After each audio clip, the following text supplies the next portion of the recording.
Friday. I'm on my way to clinic and I'm donning my coolie bar even though it's pretty shady out because I just am loving this hat. I feel like Carmen Sandiego. I'm seriously thinking of repurchasing that beauty dust even though it's so god-awful expensive because it is seriously kicking up my coffee game in the morning, and I swear I don't need a second cup midday. My energy level is so high.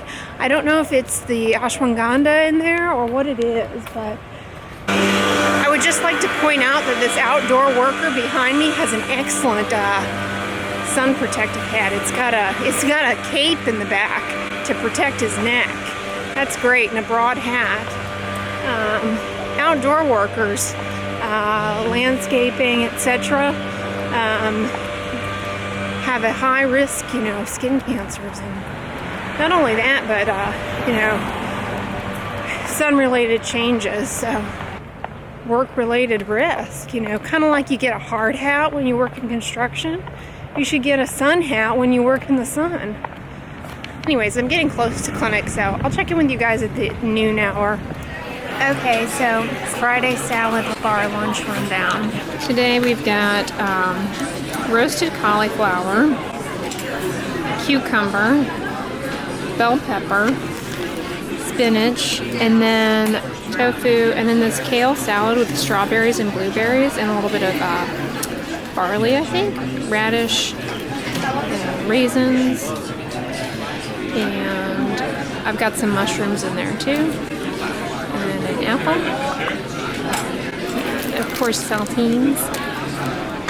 Yeah, one thing about hospitals is they always have saltine crackers in abundance. So, but that's where I'm at.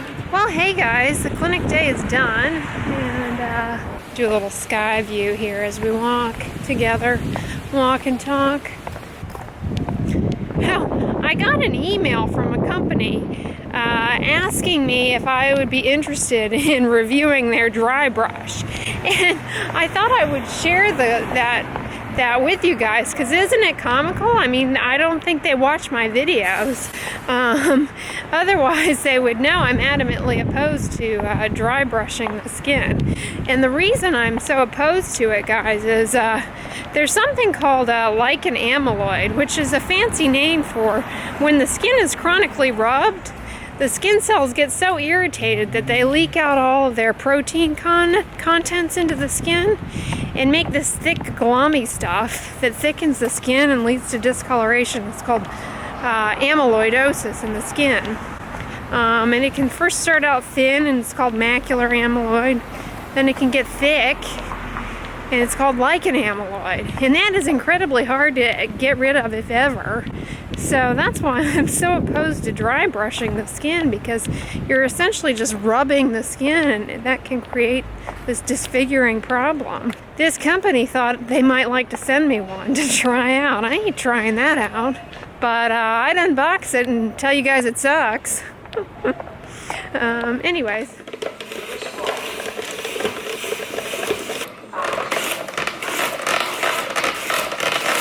And I'm just firing up. I just fired up the other blade, the alternative blade on my spiralizer, and look at this. I'm making yam chips tonight. So woohoo! Getting stoked for that. Getting wild on E here. Wild on Dr. Dre Friday night. I'm pretty stoked for this. I think what I'm gonna do is I'll show you. So check out what I got on the Amazonian. I got this, guys, on the Amazonian. I don't know if you'll recall a few videos back when I was with my mom at that Greek restaurant. I was talking about how I wanted to try the Trader Joe's Everything Bagel seasoning. But I found this on the Amazonian, so it didn't require me to go into Trader Joe's, amen. And this doesn't have any salt in it, so it's got all the good seedy, nutty stuff of the everything. It's got all the good seedy caraway flavors without any of the salt. Although the salt on Everything Bagels is definitely a selling point. You know, those big rock salt crystals, I really enjoy those. But I'll probably give these a little shake in a little coconut oil, and then bake them on a baking sheet with a little of this sprinkled on. Veg chip is getting kicked up. Move over, rhythm beat chips. It's getting wild in here. But, fun skincare update. So a patient brought this into our clinic today. How cute is this? In a prescription bottle. I thought that was sweet. But basically what this is the patient says that they bought this soap on the side of the road in Texas. It's a charcoal-based soap. They swear up and down this soap helped their acne. I didn't happen to see the patient to see if this helped their acne, so I can't say for sure. But they were kind enough to bring us in an unused chunk of it for our test to see if anybody wanted to test it out. And I take these things seriously. I like testing stuff out that patients say help, so I take what they say seriously. So I'm going to give this a whirl tonight in my skincare routine.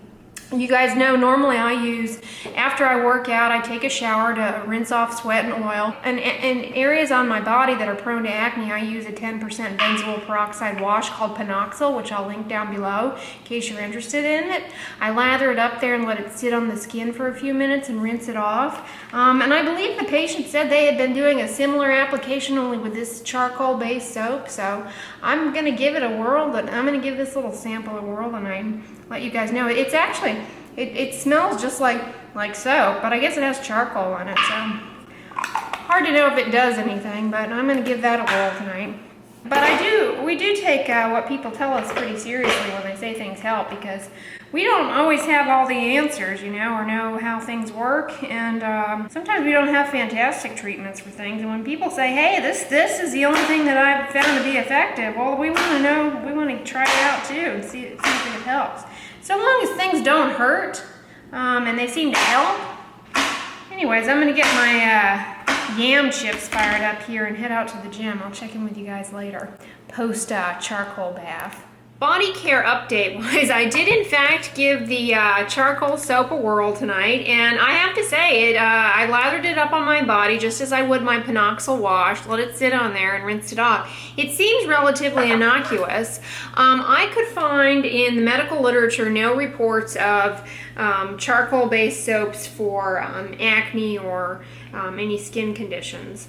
There is a particular type of wound dressing that has charcoal in it that can be useful for wounds that are really oozy, that a provider might elect to use to treat certain types of wounds. But I couldn't find any evidence in the literature or any case reports of people using charcoal-based soaps for any skin condition. But if you Google it, I mean, the internet is hot with people saying X, Y, and Z mask, this, that, or the other work. As far as I can tell, it seems fairly innocuous. Now my dilemma is how to find this, because even though it's in a Walmart bottle, this isn't from Walmart. The individual said that they purchased it from a sustainable farm off the interstate that makes its own soap. So I'll have to try and track down the individual who brought that into us and see if I can't find the source. As far as the adaptogen thing, that you guys have seen me on here talk about how much I'm enjoying the adaptogen drinks and how I find that they seem to improve my energy level. They seem to improve my focus and everything. And I don't know how that works or if it's true or placebo, but it doesn't seem to be harming me. So and it tastes good, so I continue to use it. But do bear in mind if you're pursuing alternative treatments and natural remedies. Natural and alternative does not imply safe and or effective and or better, okay? Not all things that are natural are safe, and there's always the potential that things interact with medications.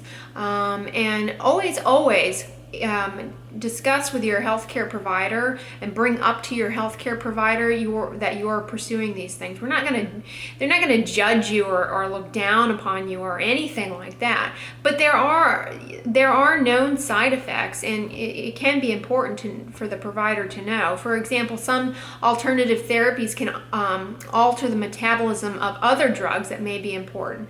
They may make the blood a little bit thinner, and a surgeon might want to know know that before going and operating, you know. So these things aren't things to hide. They're very important. Not everybody considers, you know, you might not like think off the top of your head like, oh, that tea that I'm drinking is something they might want to know about, but we do, because you know, herbal teas and things like that, they can have ingredients in them that have the potential in certain settings to actually be harmful if you know, mixed with medications or in particular settings. So always disclose everything that you take. I am gonna crack into a Kavita because it's happy hour, you guys. I've got a cayenne lemon chilling in the fridge. It's like I'm gonna pop the bubbly on my Kavita water, ooh, and have a little appetizer with my yam chips, ooh-wee, and relax. So I hope you guys enjoyed today's vlog. Give this video a thumbs up, share it with your friends, and as always, don't forget, sunscreen and subscribe. I'll talk to you guys tomorrow. Bye.